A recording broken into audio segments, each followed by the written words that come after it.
ეს არის ადგილი, რომელიც სრულიად კახეთ-ჰერეთის დაპყრობის შემდგომაც აუღებელ ციხედ რჩებოდა. რა მსგავსება შეიძლება ჰქონდეს კახეთის სიღრმეში მდგარ ციხე-ქალაქისა და მცხეთის ჯვრის მონასტრის მთავარ სამლოცველოებს.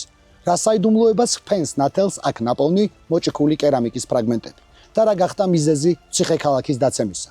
თემურ ლენგის 8 გზის გამანადგურებელი ლაშქრობები თუ შაჰ-აბასის სისასტიკე. მე გიორგი თავაძე ვარ, ეს კი დაკარგულის ძიებაა. წამომყევი და ერთად აღვადგინოთ კვეტერას დაცემისა და აღზევების ქრონიკები.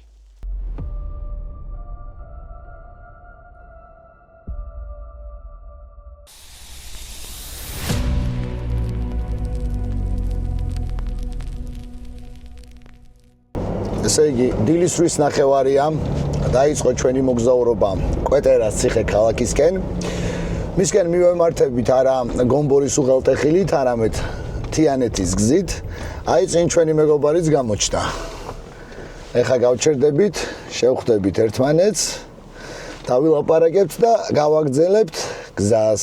დანარჩენს კი დროდადრო ყველაფერს შემოგთავაზებთ.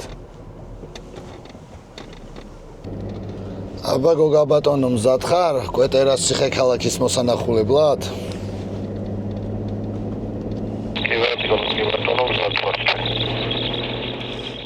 ჩვეული ენთუზიაზმით მივიწევთ ახმეტისკენ. ჩვენი დღევანდელი სიუჟეტის მთავარი ობიექტი სწორედ აქ გველოდება. მართალია ცა ნაცრისფერია და პროგნოზით წვიმას გვიქადის, მაგრამ გაზაფხულის სიმწვანე მაინც თავისას შვება და ენერგიით გვავსებს. რაც უფრო შორდებით თბილის, ნალექი მატულობს. ეს კი იმას ნიშნავს, რომ დღეს მზიანი კადრების გადაღების იმედი არ უნდა გქონდეს. წინ ნამდვილი საექსპედიციო წვიმიანი თავგადასავალი გველის. ესე იგი უღელტეხილის ყველაზე მაღალ წერტილშიც ავედით და აი პირდაპირ მისტიური ამინდია.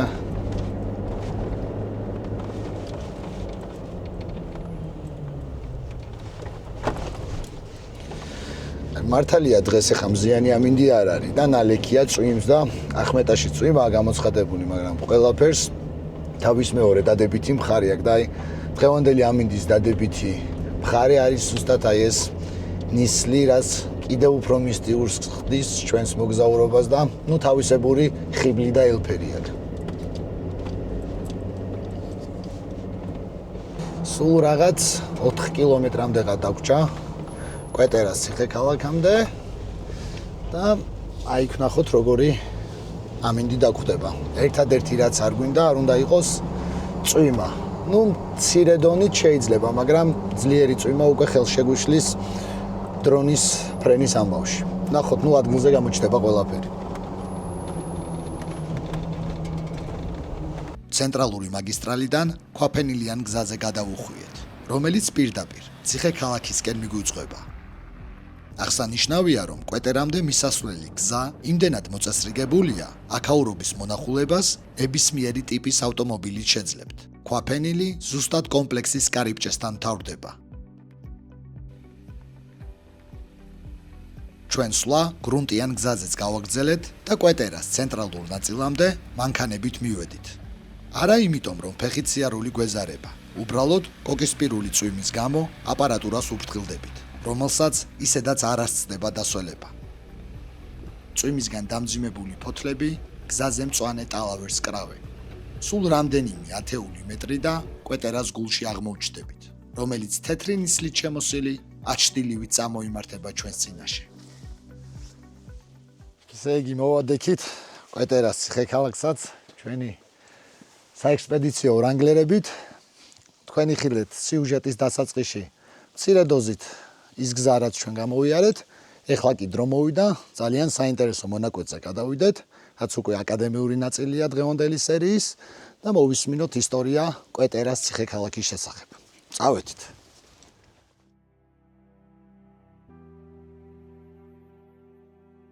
აღმოსავლეთ საქართველოში, მდინარე ილტოს ნაპირთან, იქ სადაც გადის კახეთისა და თიანეთის დამაკავშირებელი უმოკლესი გზები, ჯერ კიდევ მრავალი საუკუნის წინ, მაშინ როდესაც მცნება ერთიანი საქართველო არც კი არსებობდა, ჩვენს წინაპრებს ციხე აუგიათ.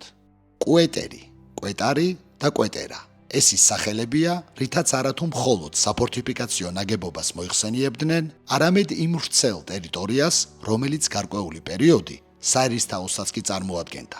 ხოლო მისი ცენტრი კი ჩვენი დღევანდელი სიუჟეტის მთავარი ობიექტი იყო. კვირიკემ დაიპყრა კახეთი და ჰერეთიცა და იწოდა მეფედ კახთა. კვირიკე მეფემან დასხნა ერისთავნი, 3 კახეთს და 4 ჰერეთს. ერთი ერისთავთაგანი დასუა კვეტერისა და მისცა უჯარმას ზემოთ 2 მთათა შორისი, რომელ არიან კახეთისა და კუხეთისა, ვიდრე კავკასამდე.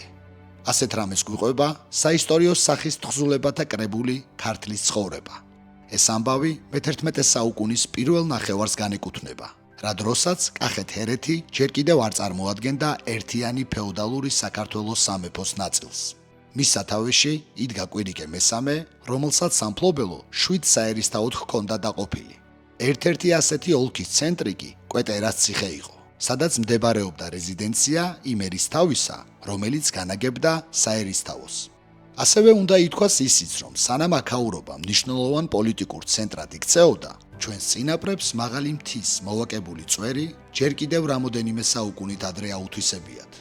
ამის დასტურია 1968 წელს გიორგი ლომთათიძის ხელმძღვანელობით განხორციელებული არქეოლოგიური ექსპედიციისას მიგნებული ერთი ძალიან საინტერესო აღმოჩენა.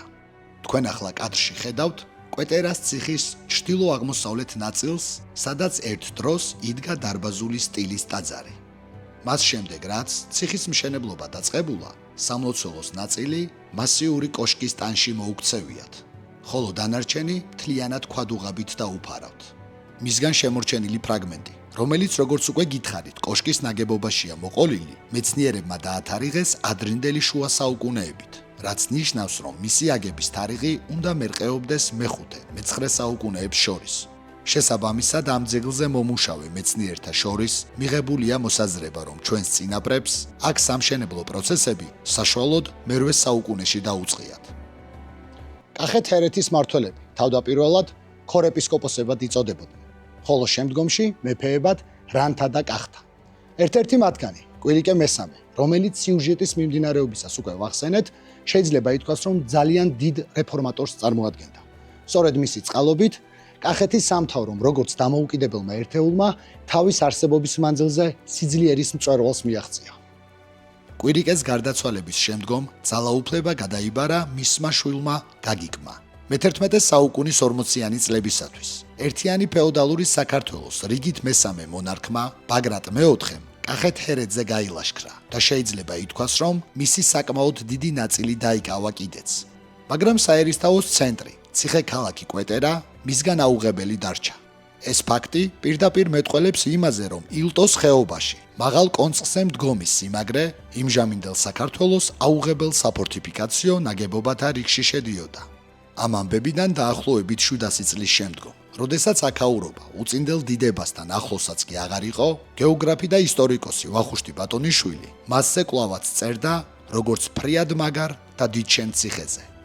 საბოლოოდ კვეტერაცა და სრულიად კახეთ-ჰერეთიც ერთიან ცენტრალიზებულ ქართულ სამეფოს შემოუერთდა დავით მეოთხე აღმაშენებლის ძალისხმევით მე-12 საუკუნის დასაწყისში. ამ დროიდან მოყოლებული, რა თქმა უნდა, აქ საერისთავო გაუქმდა. მაგრამ ჩვენი დღევანდელი სიუჟეტის მთავარი ობიექტი, როგორც ერთ-ერთი გამორჩეული ციხე-ქალაქი, კვლავაც განაგრძობდა არსებობას. უნდა ითქვას, რომ მთავარი გარემოება, რის გამოც შეიქმნა კვეტერას მტკიცე და მასშტაბურ ნაგებობათა ანსამბლი, მომდინარეობდა თავად გეოგრაფიული მდებარეობიდან.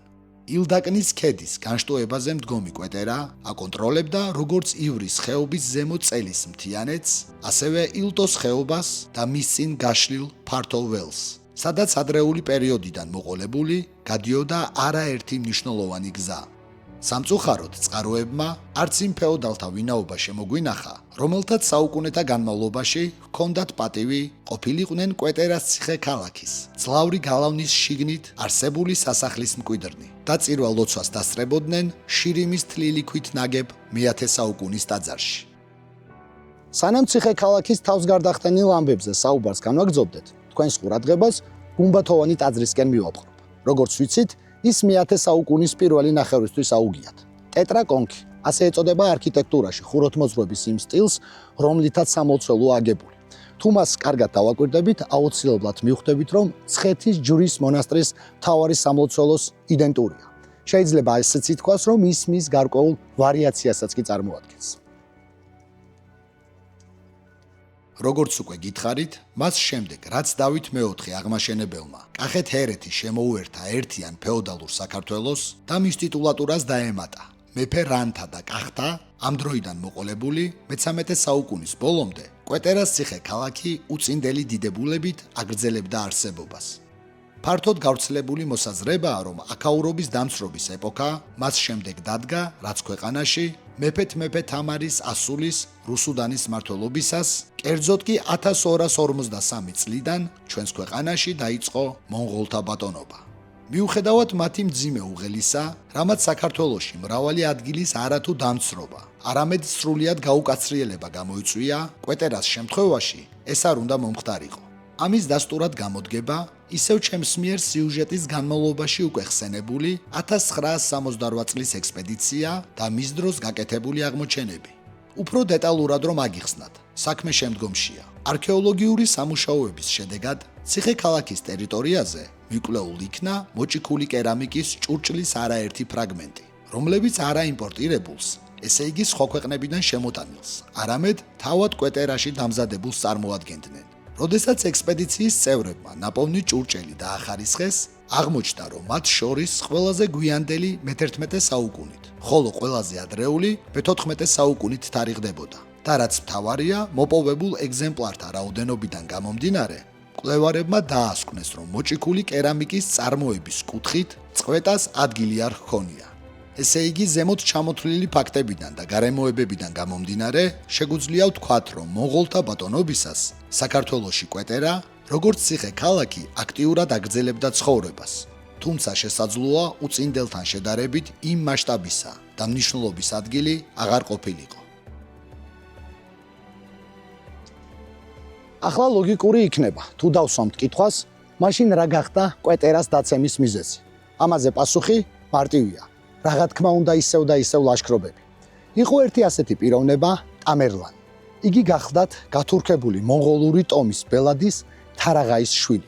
ამ ადამიანმა მის დაქვემდებარებაში მყოფი მონღოლებით მე-14 საუკუნის ბოლოსა და მე-15 საუკუნის დასაწყისში 8-ჯერ ილაშქრა საქართველოში. ლანგი ასე ეძახდნენ მას ტაჯიკურად, რაც კოჭს ნიშნავს, ხოლო ქართველები თემურლენგის სახელით მოიხსენიებდნენ და ამბობდნენ, რომ გარდა ფიზიკური ხეიბრობისა, ის სულიერადაც კოჭლი იყო.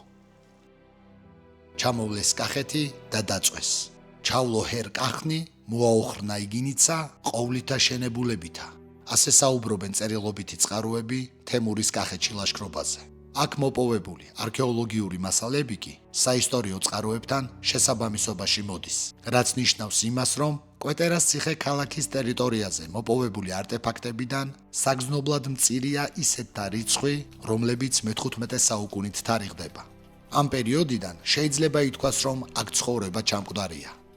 მას შემდეგ, რაც ერთიანი ფეოდალური საქართველო დაიშალა, კახეთის, ქართლის და იმერეთის სამეფოდ, ასევე სრულიად ცალკე მდგომ სამცხე-საათაბაგოდ და რამოდენიმე სამთავროდ, მე-16 საუკუნისათვის კახეთის მხარე შეიძლება ითქვას, რომ გარკვეულ აღმავლობას განიცდიდა დანარჩენ საქართველოსთან შედარებით.